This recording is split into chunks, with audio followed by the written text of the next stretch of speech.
What's up, YouTube? It's your boy Nash here. Welcome back to the channel. Ooh, excuse me.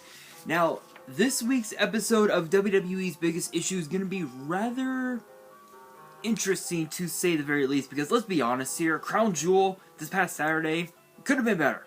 I'm being real. It could have been better. In fact, I think I would probably say maybe 3 matches on this card was the saving grace of the whole show. So the question is, what are those matches? Did they live up to our expectations? Could they have ended differently? Well, we're about to find out, because this week's episode of WWE's Biggest Issue, I'm going to be reviewing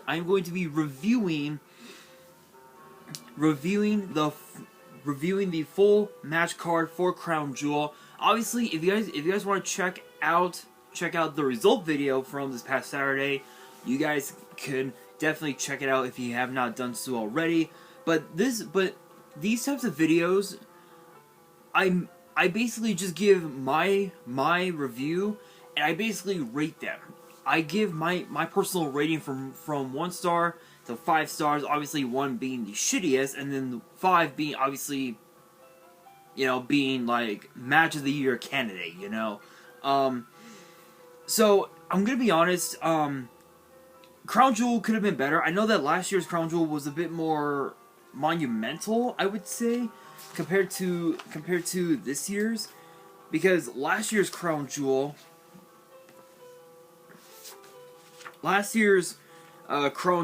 ended up becoming one of the biggest, one of the more massive events in the history of live events in the Kingdom of Saudi Arabia. Obviously, we had Brock Lesnar versus Roman Reigns for the Universal title. We had Becky Lynch, Bianca Belair, and Sasha Banks for the SmackDown Women's title. We had RK Bro against AJ Styles and the Nigerian Giant Omos. Excuse me. Big E versus Drew McIntyre for the WWE title. Bobby Lashley versus Goldberg in a no-holds-barred match. Edge versus Seth freaking Rollins inside Hell in a Cell. We had Mustafa Ali against now Mansoor, or against Mansoor back in the day. Finn Balor against Xavier Woods in the King of the Ring finals. Zelina Vega and Doudrop in the Queen's Crown finals. And then, of course, we had the Usos against the Hurt Business for the SmackDown Tag Team titles, which was pretty interesting, to say the very least. This card is interesting, and we kick it off, obviously, with a rematch from the Royal Rumble earlier this year. Bobby Lashley, Brock Lesnar. There was no telling how this match was gonna go. So obviously we know how the match started. Lesnar,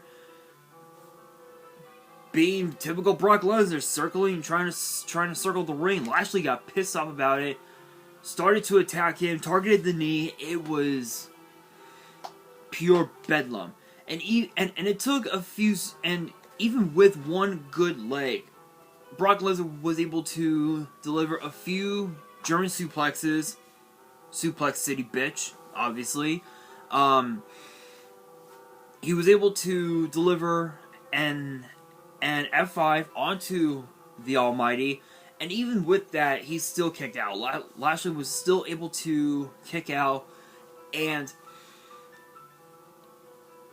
even with all of the damage that Lesnar took at the hands of Bobby Lashley, Brock Lesnar was able to utilize the Hurt Lock to his own advantage. He had the Hurt Lock applied to him, and he used it to his own advantage by pinning Bobby Lashley, which forced Bobby Lashley to put him in the Hurt Lock again, only this time he completely passed out.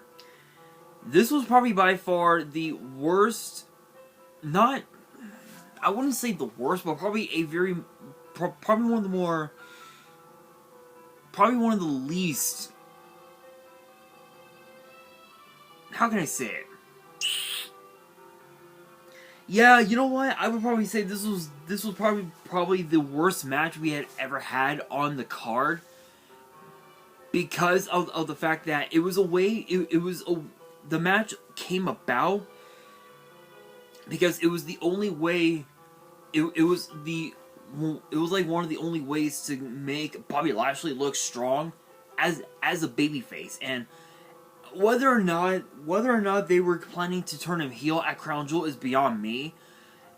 We'll find out tonight on Raw, but I'm giving this one 2 stars. I think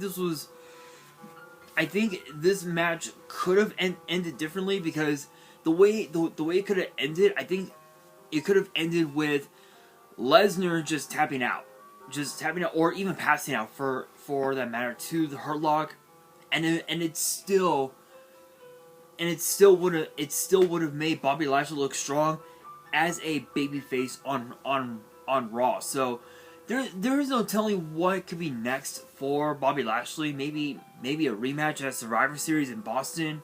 Who knows? But only time will tell. Only time will tell. But I'm giving this one 2 stars. This was pretty bad. Pretty bad. And before we go any further, if you guys are enjoying this episode and you guys want more episodes in the future, which get posted every Monday, make sure you guys smash that thumbs up button, subscribe to the channel, turn on the notification bell, and follow me on my social media.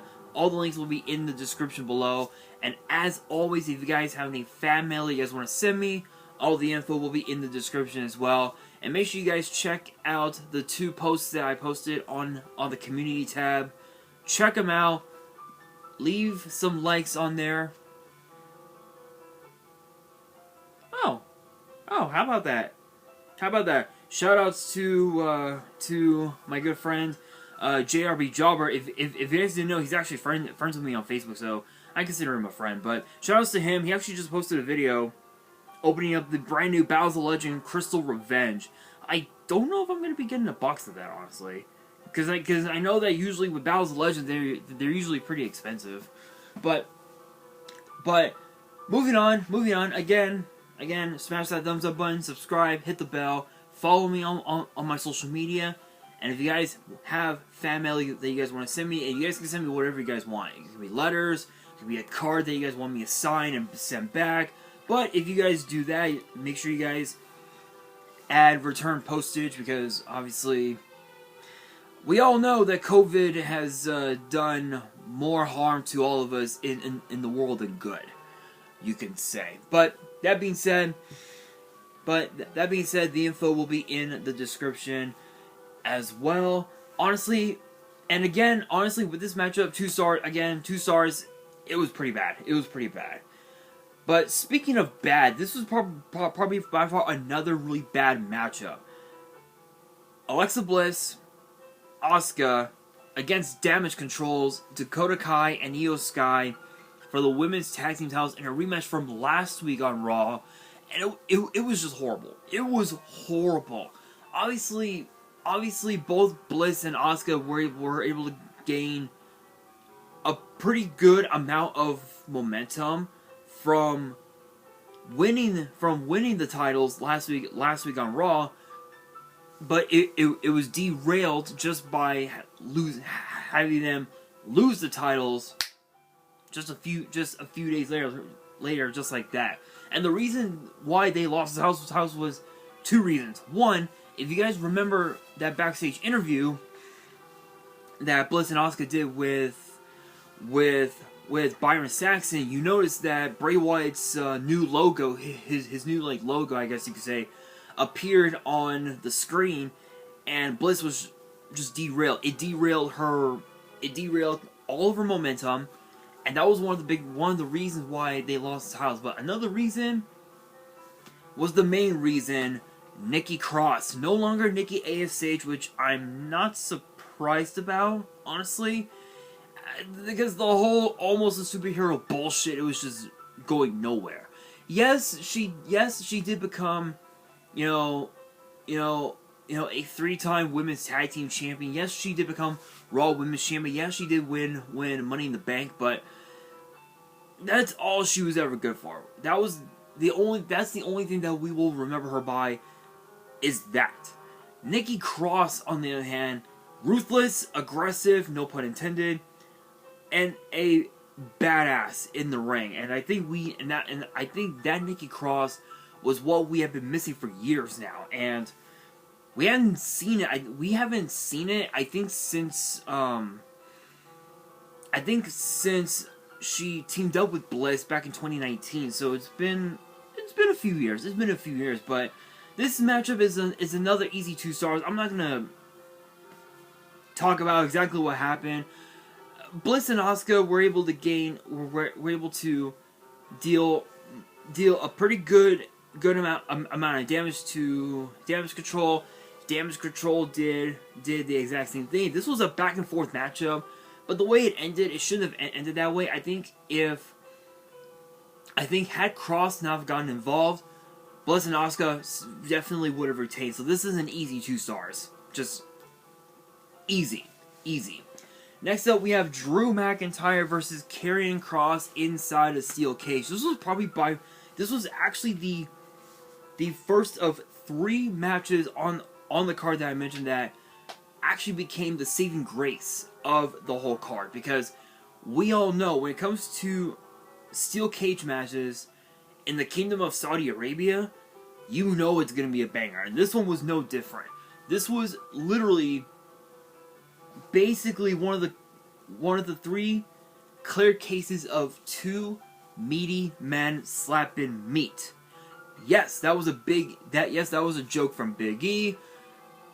I don't know why he came up with it, but this was the clear case of 2 meaty men slapping meat.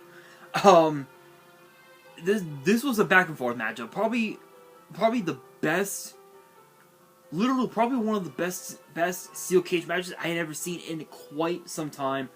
But even with Scarlett getting involved, Drew McIntyre was able to find a way to outthink and outmaneuver Karrion Kross, and he was able to pull it off.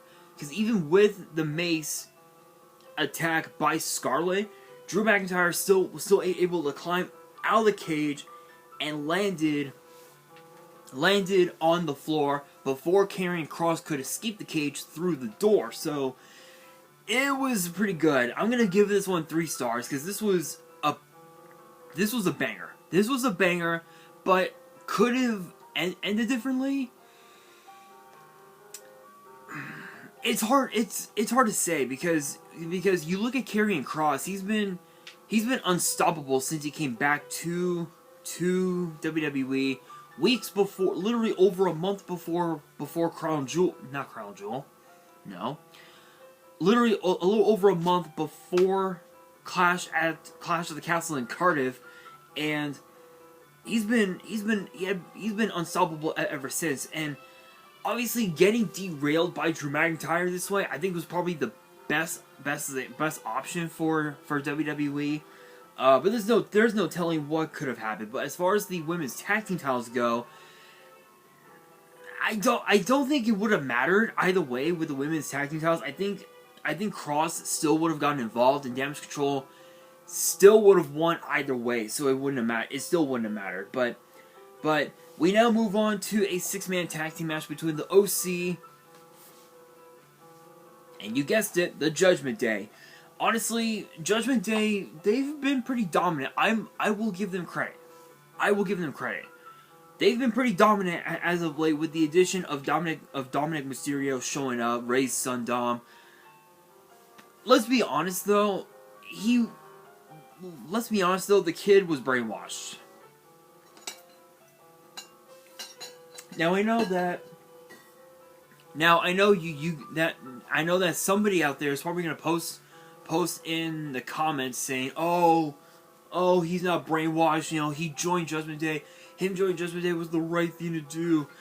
I'm not saying that it wasn't the right thing to do. I'm just saying that him joining the Judgment Day could be beneficial. Could it be? Who knows? No one knows. But the problem is that I feel like Rhea Ripley is holding him back from winning championships, because that's what this business is about. Championship checks and championships, as Booker T would always say. But this matchup, it could have ended differently. I think had the OC have found the solution to the Rhea problem, as they call her, OC would have won in an instant. But Judgment Day was able to pull it off with the help of Rhea Ripley, which allowed Finn Balor to pin AJ Styles with the coup de grace to pick up the victory for the Judgment Day. I'm giving this one 2.5 stars.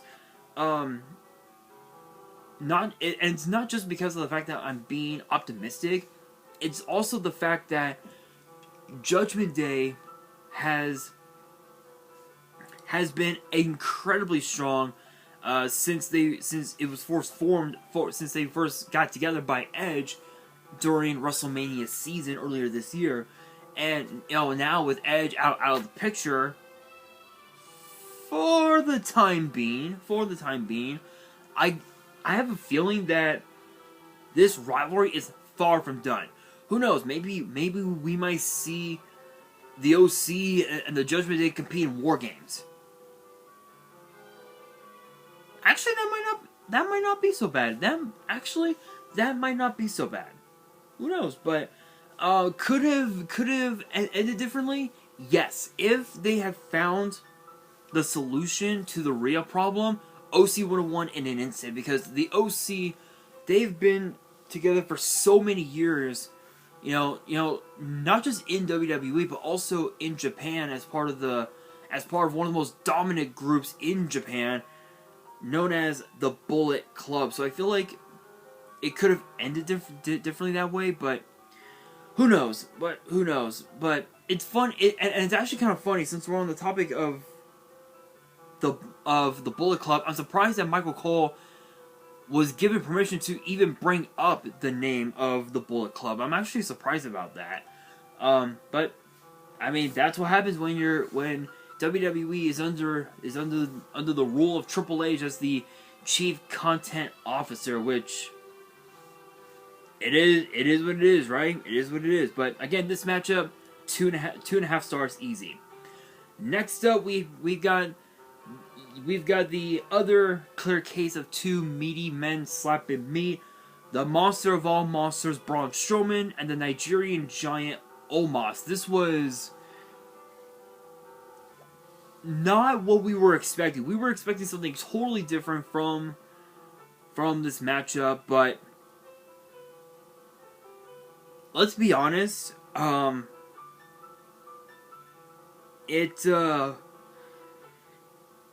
it's something that I don't think any of us will ever forget, honestly. It's going to be quite the interesting matchup. It's a very interesting match, to say the very least. But this was basically back and forth. This was a really good, an incredible matchup. Don't get it twisted. Closing moments. Braun Strowman hit Omos with a power slam to pick up the victory, even though Omos was like weighed in at like 416 pounds. Strowman was able to pull it off. But the question is, could the match have ended differently? I mean, if Omos was able to use his power to his advantage over Braun Strowman, maybe, but it was his power that became his downfall. And I'm gonna be honest, I think he's just become a failed experiment. I'm being honest. I know that there's been a lot of people out there on social media who keep saying that Omos is gonna be a champion someday. Don't get it twisted. He could be a champion someday, but not in WWE. I think he's overstayed his welcome in WWE. Yes, he has been dominant since he broke away from AJ Styles. I think he needs to,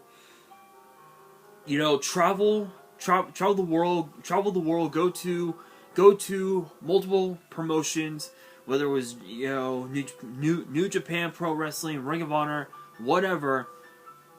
Hone his craft, and within about maybe a few years, definitely come back and be even more dominant than he is now. I think his time is up.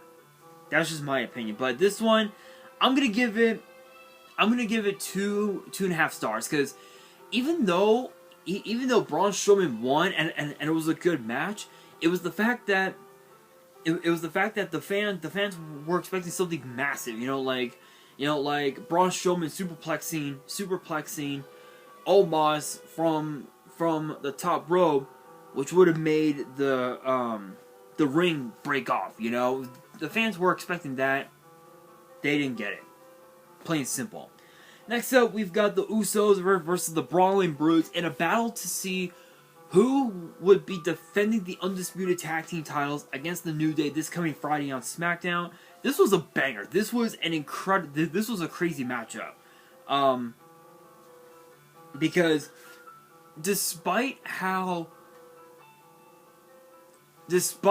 the fact that the Brawling Brutes had all the momentum coming into this match, there was a lot on the line for the Bloodline, because not only did we have this match, we also had the main event, which I will get to in just a bit.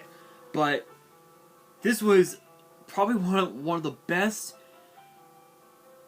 tag team title matches that we had seen in quite some time. I think the best one definitely would have to have been SummerSlam. SummerSlam with the Usos against the Street Profits with Double J as the guest referee. That was quite the banger to say the very least. I know I keep saying that term, to say the very least, a lot, but you'll be hearing that a lot more in this video. But to be honest, this match, absolute insanity. This match started out really quick, really fast, really quick. It was a banger. Butch was able to isolate Jey Uso from Jimmy, and it took just a massive shot to Jimmy Uso, and even with that shot, it was kick out after kick out after kick out, and the Brutes were this close, and this was back and forth, non-stop action.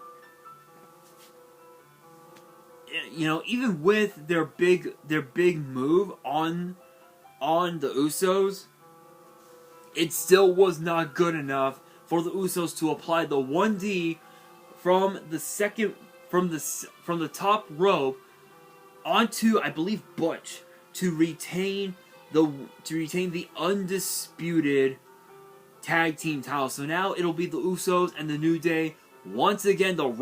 The rivalry begins again, ladies and gentlemen, this Friday on SmackDown, and it's a battle for legacy. Because if the New Day wins,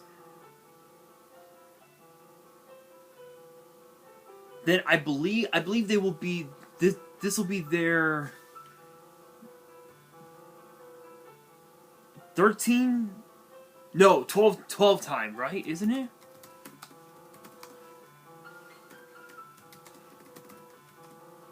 Hold on.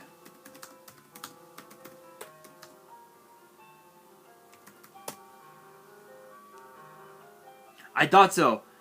They are. I thought so. This will be. This would not only would this make it their 12th tag team title run, but they will also be able to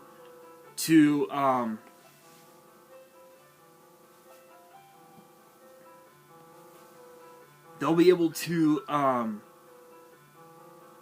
end the New Day's reign as undisputed tag team champions, and the New Day's legacy will continue, which will be awesome. But if the Usos win, which most likely they will, because of the fact that well they got Solo Sikoa and Sami Zayn in the fucking bloodline, then the New Day's record will be broken completely. And funny enough, the New Day had been able to use the Freebird rule, meaning any two members of New Day can defend the titles, which is which is a pretty crazy idea. But this was invented by the fact, obviously, during the days of the Von Erichs versus the Freebirds, where the tag team titles would change depending on who their opponents were. So it was pretty cool. It was pretty cool. But 483 days as tag team champions is definitely on the line for the New Day, and it's hard to tell whether or not it's hard to say. It's hard to say how that match will play out, but with this matchup, could this match have ended differently? No, I don't know. There was no... Don't get me wrong, the Brawling Brutes had all the momentum in the world, but it would not have mattered. The Usos would have won either way, no matter what. So I'm giving this one three. I'm giving this one 3 stars. This was a crazy matchup. But next up we have the last woman standing match for the Raw Women's title, which is the second match that I mentioned that became the saving grace for the whole card. Bianca Belair and Bayley. This was basically Bayley's last opportunity at the Raw Women's title. There's no more chances. Bayley will say, oh, Bianca cheated. It was last woman standing. What does that mean? It means if you don't get up by the referee's 10 count, you lose. You take an L to the face. You take that L. And Bayley took the L. So she can't say jack shit. But to be fair, this was a pretty crazy matchup. Literally, it took literally there was everything, practically everything but the kitchen sink. Literally, kendo sticks, ladders, chairs, tables, a crate, a golf cart. There was a lot of shit in this matchup, and this was literally this was too close to call. This was a match that was too close to call. It was incredible, but at the closing moments of the match, Bianca Belair put Bayley in between the rungs of the ladder and pushed the ladder up against the steel ring post, which Bayley could not get out. There was no way she was getting out, and Bianca Belair retains the Raw Women's title. Obviously, she's upset that Bliss and Asuka lost their titles, but at least one person, at least Bianca was able to walk out of Riyadh Raw Women's Champion. This is an easy 4 stars. This was a banger. Could the match have ended differently? No. There was no shot that it was going to end differently. Not much else to say about that, but we now got to move on to the main event. Literally the biggest main event in wrestling history, literally in sports history. For the undisputed Universal title between Roman Reigns... Something is on my nose. Ow. Like right on the tip, it was like right here, right on the tip of my nose. And the social media icon Logan Paul. I'm gonna be honest, this was, many people considered this, even Roman Reigns, he considered this to be a sleeper. He was literally looking past Logan Paul, and Logan Paul basically told Roman, hey, don't be sleeping on me, bitch. And literally, Logan Paul proved his ground. He stood his ground against Roman Reigns, and Roman was shocked to see how incredible he can be in the ring, because he was doing leapfrogs, hip tosses, super kicks, frog splashes, Superman punches. It was probably one of the most insane matches we had seen in quite some time. And the last, like, there was like a moment where Logan Paul was able to hit that one lucky punch, and then a Superman punch to Roman Reigns. 1, 2, and just when he thought it was a 3, nope, kick out. And he was this Logan Paul was this close. You can literally tell this close from shocking the world of literally pulling out the biggest upset in sport, not in wrestling history, in sports history, which would have been nuts. But at the end of it all, Logan Paul brought in his phone, and he filmed himself doing a frog splash onto Roman Reigns from the top rope onto the announce table, which we've seen him do that before. The Usos came in. They literally beat the hell out of Logan Paul's co-host from his impulsive podcast. His brother Jake Paul comes in, knocks out both tag team champions. Solo Sikoa comes in, and it was pure bedlam. But the closing moments of the match, with the distraction of the bloodline, paying dividends to Roman Reigns, hitting Logan Paul with the Superman punch, and then a direct spear gave Roman Reigns the victory. I'm not surprised on that at all, because I'm not. I am not surprised. But let's be real. That was incredible. Probably one of the most incredible Universal title matches we had in quite a while. And Logan Paul, he shocked the world, all right. He gave Roman Reigns a run for his money. Now, we do have a little bit of breaking news, though, as far as Logan Paul goes. Because we found out that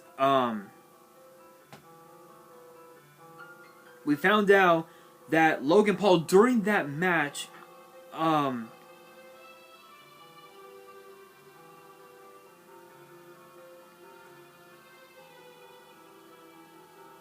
if I can find that post, where is it?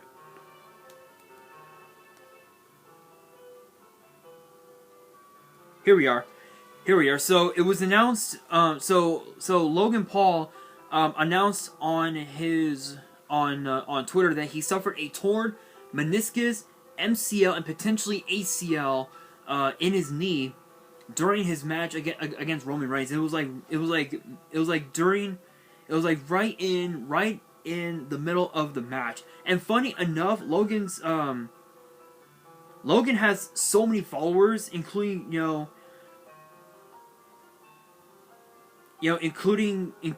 guys like Cabby, I believe his name. If you guys remember that guy, if you guys remember those memes, then you know. Ben Phillips over in the UK.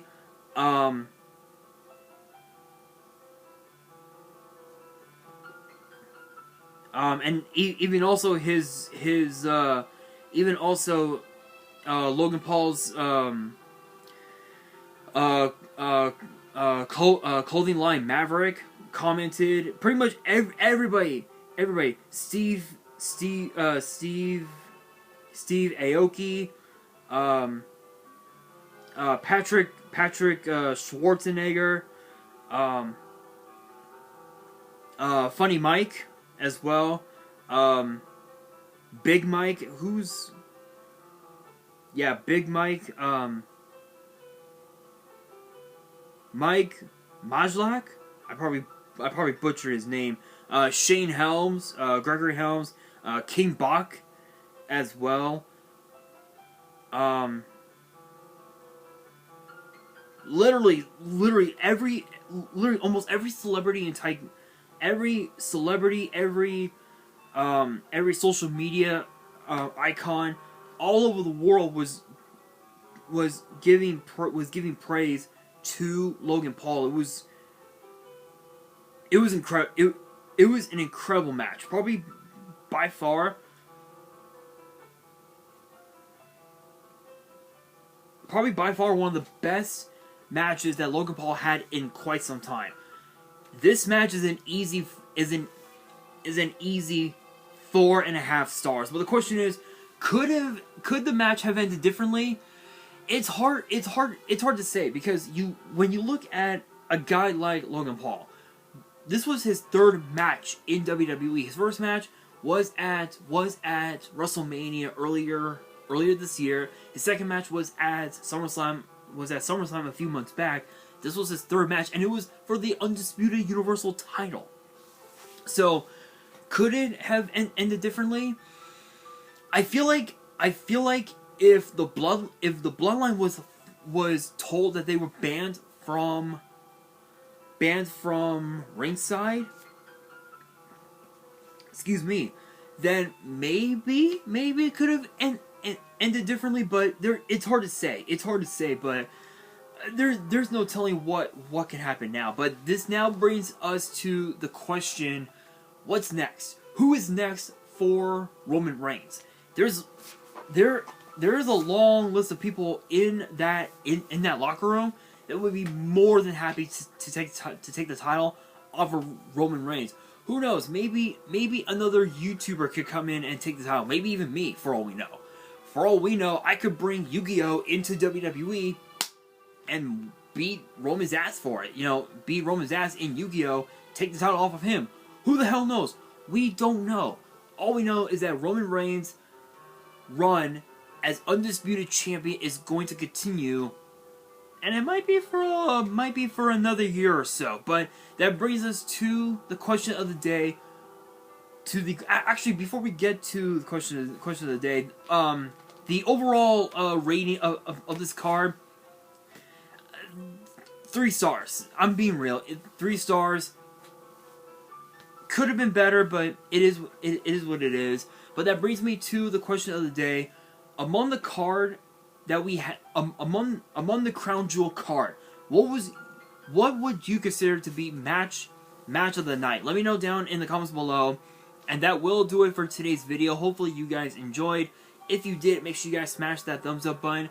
If you guys are new to the channel and you guys want more episodes of WWE's Biggest Issue, which get posted every Monday, make sure you guys subscribe to the channel, turn on the notification bell, and follow me on my social media. Links will be in the description below, as will the info to my fan mail.